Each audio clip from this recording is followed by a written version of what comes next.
सुप्रभात। आप सभी का स्वागत है इस YouTube चैनल में। मैं Chandrashekhar Roy, assistant professor Kashi Sahu college Saraikela, department of history, Kolhan university.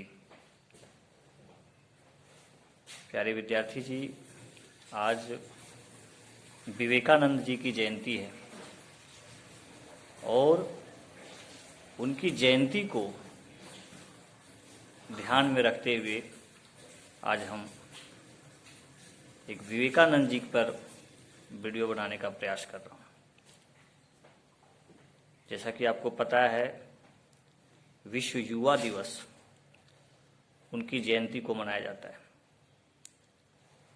उनका जन्म 12 जनवरी 1863 ईस्वी को हुई थी और हम सभी उनके इस जन्मदिन को युवा दिवस के रूप में मनाते हैं। प्यारे विद्यार्थी जी, आज हम ये वीडियो को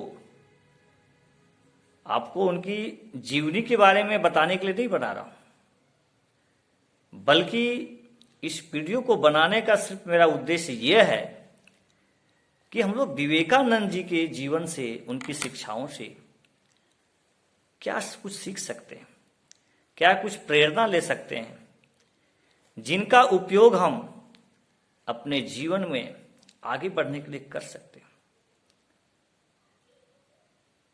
आपको मैं बता दूं कि विवेकानंद जी युवाओं के लिए बहुत ही प्रेरणादायक थे और उन्होंने युवाओं पर काफी फोकस किया कि युवा का कैसे विकास हो, युवा कैसे स्वस्थ रहे, युवाओं के अंदर ज्ञान का प्रसार कैसे हो।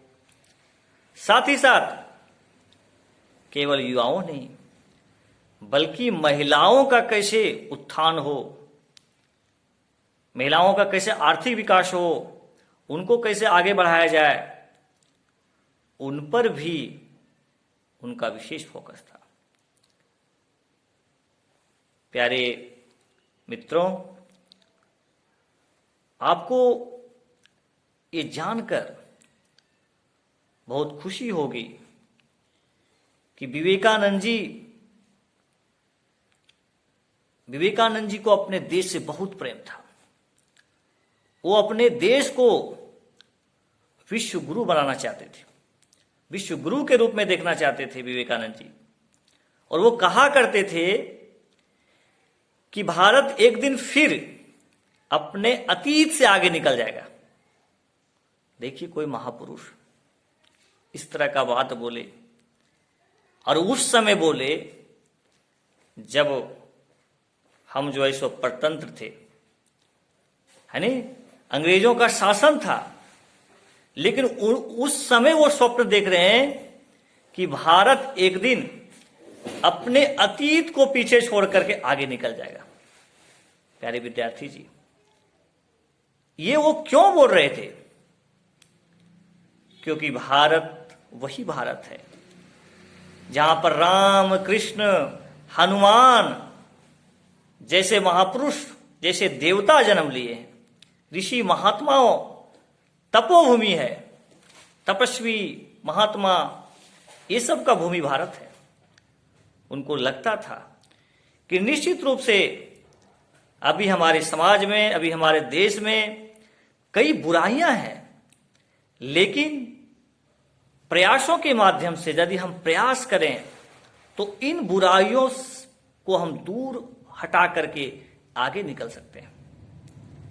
इसीलिए मैं ये वीडियो अपने विद्यार्थियों के लिए खासकर बनाने का प्रयास किया, क्योंकि वो बहुत प्रेरणा स्रोत थे। वो कहते थे, उठो, जागो और तब तक नहीं रुको जब तक कि आप अपने लक्ष्य को प्राप्त नहीं कर पाते।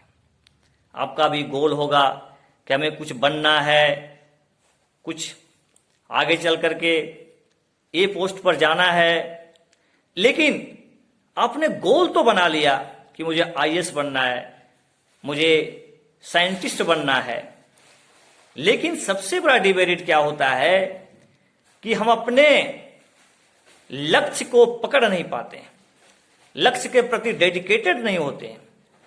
हमारा मन में नकारात्मक विचार घूमने लगता है कि नहीं, हमसे नहीं हो पाएगा, ये कर लेते हैं। तो प्यारे मित्रों, आपको विवेकानंद जी की जयंती पर यह संकल्प तो जरूर लेना चाहिए कि आपने जिस गोल को प्राप्त करने का लक्ष्य आपने तय किया है, रखा है, उस पर अडिग रहिए।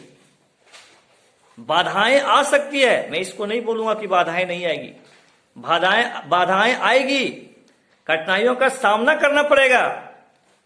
लेकिन विवेकानंद जी जो बोलते थे कि आपको रुकना नहीं है, आप जब तक अपने लक्ष्य को प्राप्त नहीं कर लेते हैं तब तक आपको स्ट्रगल करते रहना है।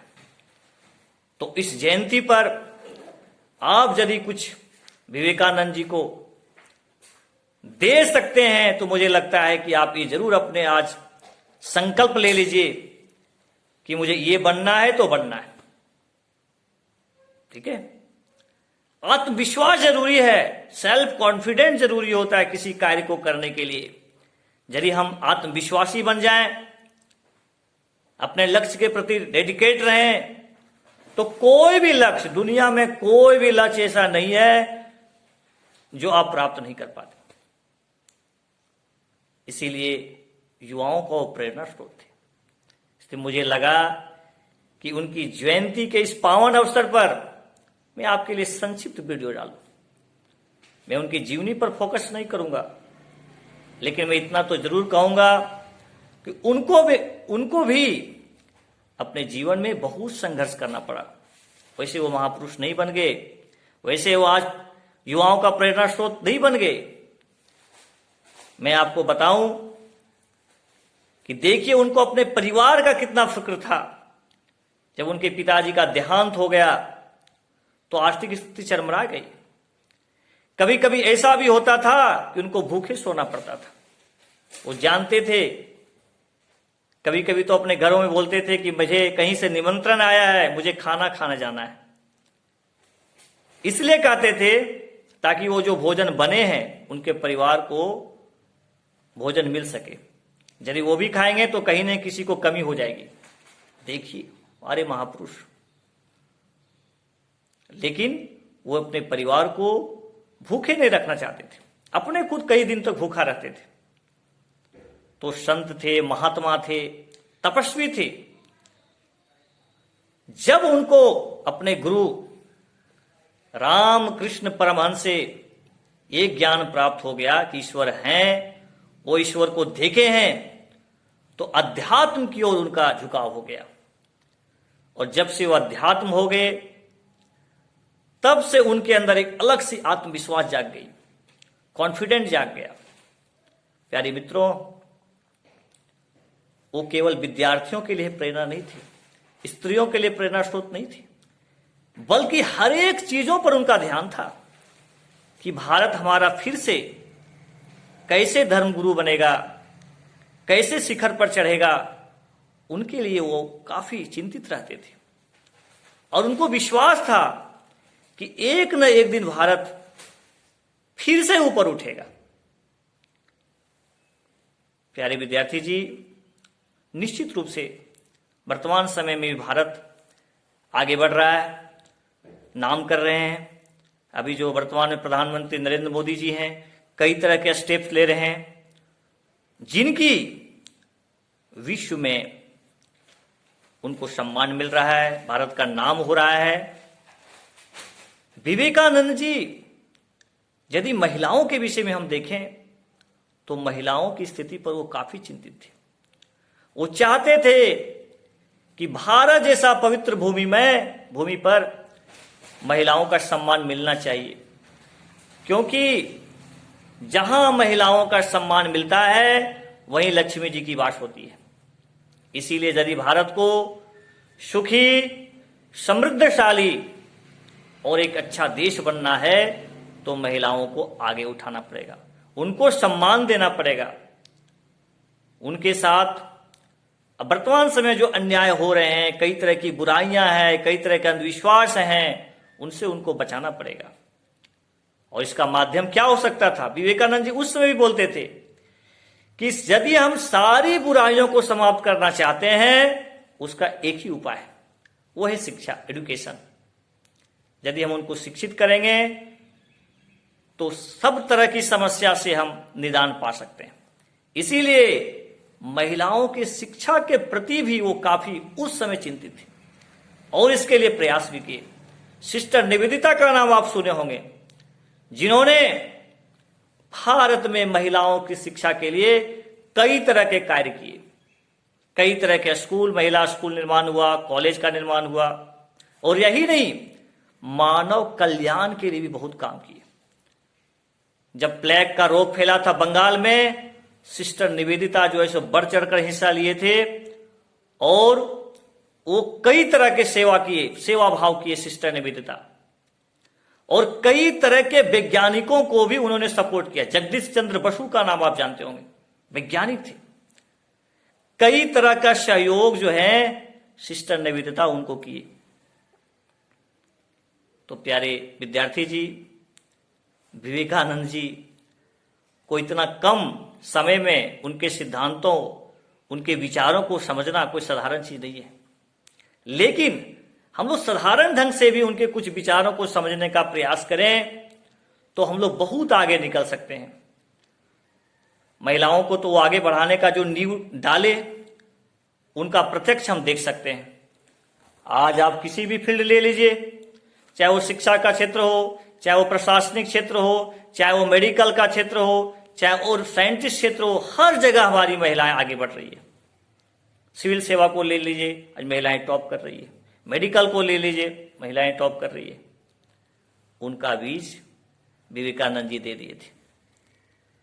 वो जानते थे कि यदि महिलाएं आगे जाएंगी, देश आगे जाएगा।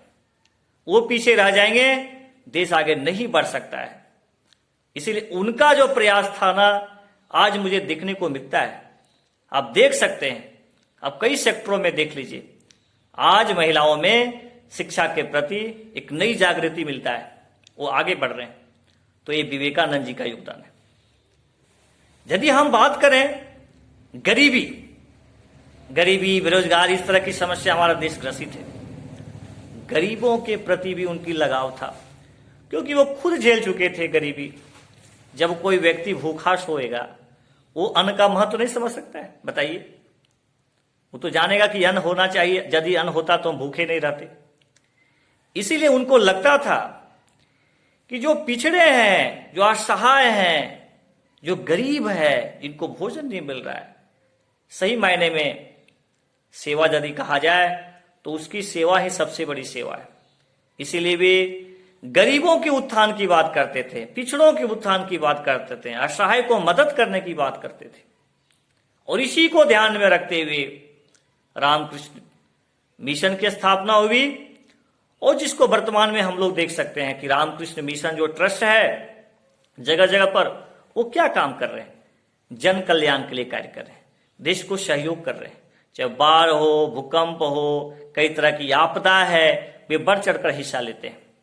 चाहे वो शिक्षा को लेकर के हो, चाहे गरीबों को भोजन को लेकर के हो, वो आज भी प्रयासरत है। प्यारे मित्रों, वो युवाओं के स्वास्थ्य के प्रति भी बहुत चिंतित थे। उनको लगता था कि हमारे देश के युवाओं को स्वस्थ होना चाहिए, हेल्दी होना चाहिए, क्योंकि जब तक कोई व्यक्ति स्वस्थ नहीं रहेगा तब तक वो कुछ भी नहीं कर सकता है। इसीलिए वो भारत के युवाओं को स्वास्थ्य के प्रति, हेल्थ के प्रति भी बहुत प्रेरणा देते हैं। वो कहते थे कि खेल कूद करना चाहिए, व्यायाम करना चाहिए, इससे हमारा शरीर हष्ट पुष्ट होता है, हम मानसिक रूप से स्वस्थ होते हैं। तो प्यारे मित्रों, उनकी जयंती पर हम लोग जो भी ले सकते हैं, कुछ अच्छा ज्ञान, कुछ सीख सकते हैं, कुछ संकल्प ले सकते हैं। यदि उनकी जयंती पर हम लोग एक दो ही संकल्प ले लें और अपने जीवन में उसको उतारने का प्रयास करें, तो हम सभी का जो जीवन है वो सफल हो जाएगा। साथ ही साथ 1893 ईस्वी में शिकागो में विश्व हिंदू सम्मेलन में वो भाग लिए, और उनकी गाथा को आप जानते हैं कि वो कैसे भारत की मान प्रतिष्ठा को आगे बढ़ाने का काम किया। जितने भी लोग थे वे लोग उनका नाम लिए, हमारा उनका ही नाम नहीं बल्कि उनकी वजह से हमारा देश का अभिमान प्रतिष्ठा बढ़ा। तो ऐसे सन्यासी थे वो। उनकी भाषण का आप यदि देखने का प्रयास कीजिएगा कि किस प्रकार से भाइयों और बहनों करके उन्होंने संबोधित किया, अपने देश का उन्होंने गुणगान किया, अपने देश की प्रतिष्ठा के बारे में बताया, अपने हमारी विरासत के बारे में बताने का प्रयास किया लोगों को कि किस प्रकार से हमारा देश वह भारत है, कि भारत एक ऐसा देश है जो कहीं से दूसरे जगह से लोग असहाय यदि आते हैं, भारत उन लोगों को शरण देता है। भारत ज्ञान विज्ञान का केंद्र है। भारत जो है, भारत के अंदर सब कुछ है। भारत ही ऐसा देश है जो पारसी ऐसे समुदाय को शरण दिया। आज भी पारसी समुदाय, पारसी धर्म के लोग हमारे देश में आपको मिलेंगे। ये कौन देश था? भारत था।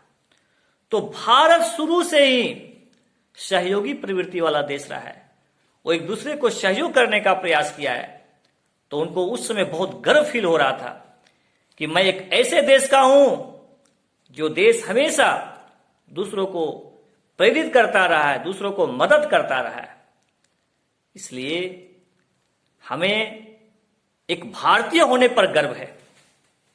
यदि राष्ट्रवाद जो एक वर्ड है आप लोग पढ़ते हैं इस इतिहास में, तो एक प्रकार के वो राष्ट्रवादी थे। उनको देश के प्रति अटूट प्रेम था, अटूट प्रेम था। ठीक है, वो अपने देश की मान मर्यादा प्रतिष्ठा को आगे ले जाना चाहते थे। प्यारे मित्रों, उनकी जयंती पर को ध्यान में रखते हुए ये मैं बहुत छोटा प्रयास किया हूं। उनको समझना कोई साधारण खेल नहीं है, लेकिन उनके कुछ विचारों को हम यदि अपने जीवन में आत्मसात कर लें तो यही हमारे जीवन की सफलता है। इन्हीं शब्दों के साथ मैं आज का ये जो वीडियो है उसको ये एंड करता हूं। बहुत बहुत धन्यवाद और आप सभी को विवेकानंद जी की जयंती के ढेर सारी शुभकामनाएं, बधाई।